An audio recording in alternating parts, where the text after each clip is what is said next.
Coucou la team, je vais vous montrer comment je nettoie mon poulet et madame. Je mets l'eau chaude, l'eau tiède, quand pas vraiment chaude, peut-être vous brûlez les doigts. Regardez. Attendez, je vais vous montrer comment ça nettoie. Regardez déjà même ma main, vous voyez? Ça enlève vraiment les saletés du poulet.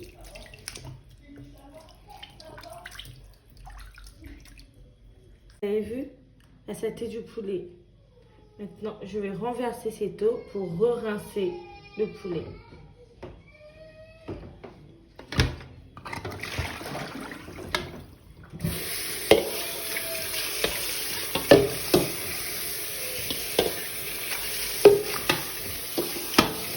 Seulement un peu au goût du vinaigre. Donc mon poulet est déjà propre.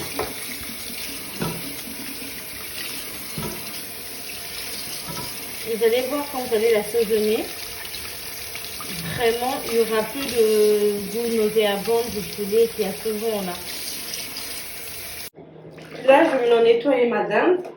Bon, je ne sais pas si d'autres personnes nettoient leur dinde quand ils le font, mais moi, je préfère mieux nettoyer pour enlever les impuretés, essayer d'enlever les saletés de la dinde.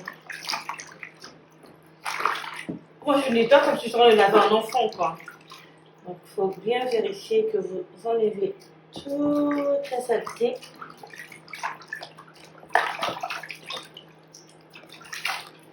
Je vais re-rincer la dinde pour enlever le goût du vinaigre avec l'eau tiède. Hein.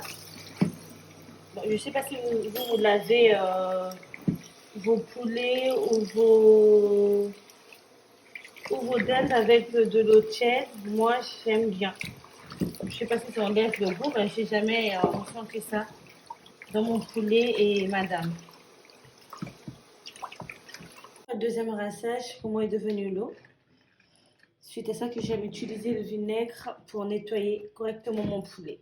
Là, je vais de scarifier ma dinde pour bien assaisonner. Là, de mes ailes de poulet, j'ai mis 4 cuillères de moutarde et je vais ajouter les épices. Là, c'est le poivre noir.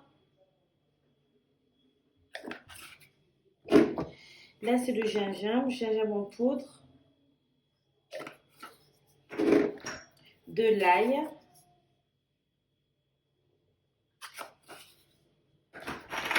poivre noir, poivre blanc plutôt, excusez-moi, désolée, du paprika,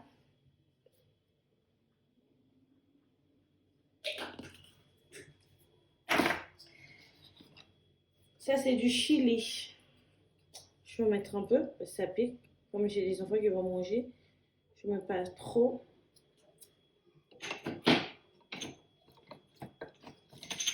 Je vais mettre le mélange de poulet, mix poulet, en fait, il y a tout, c'est vraiment bon.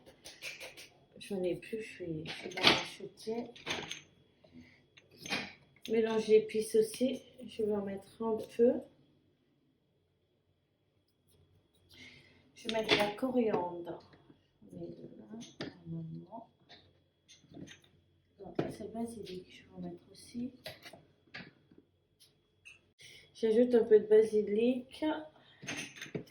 Je vais saler. Quantité du sel, ça dépend de vous. Si vous aimez manger salé ou moins salé, vous en mettez moins. Je vais mettre un cube d'olive et 2 cubes Maggi.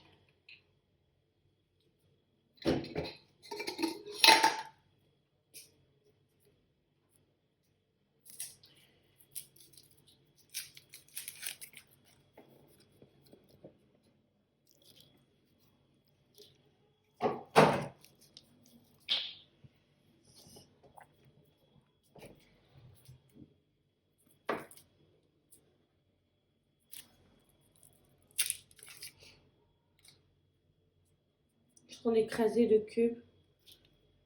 Je reste mes cubes pour mettre à l'intérieur des ailes de poulet.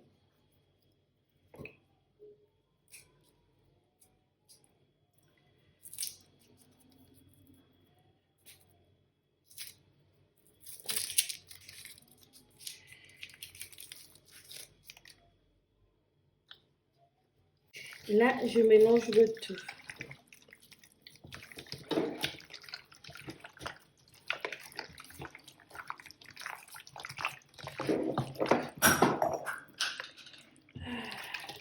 pas fermé. Voilà, j'en ai encore. Ça me pique. Ça pique les yeux.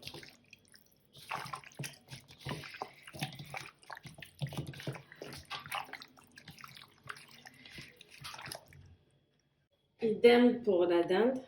Les mêmes épices que j'ai mis dans les ailes de poulet sont les mêmes que je mettrai pour ma dinde. Voilà la dinde assaisonnée. Je vais laisser reposer maximum 1 heure.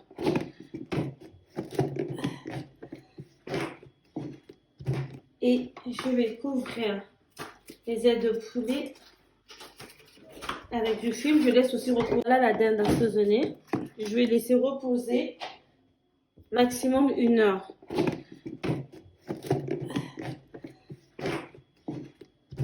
Et je vais couvrir les ailes de poulet avec du film. Je laisse aussi reposer. Je couvre les ailes de poulet et je laisse aussi reposer 1 heure.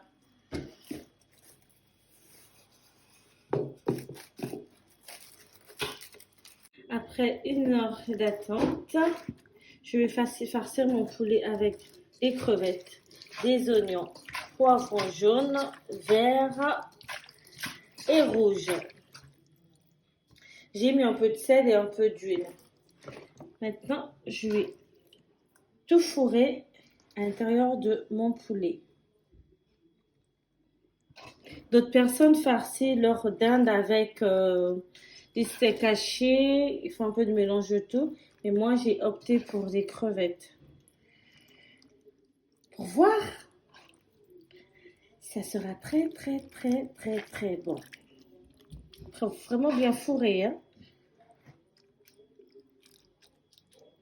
J'ai enfourné ma dinde.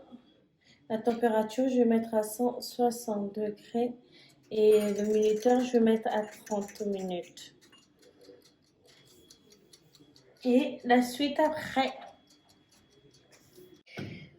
Voici la cuisson de ma dinde après 1 heure de cuisson.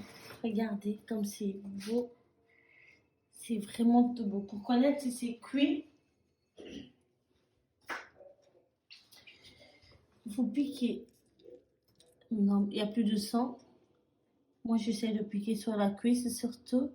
Vous voyez, il n'y a plus de sang. Regardez comme c'est. Vous avez vu? Comme c'est juteux. Voilà. Là, la dinde est cuite.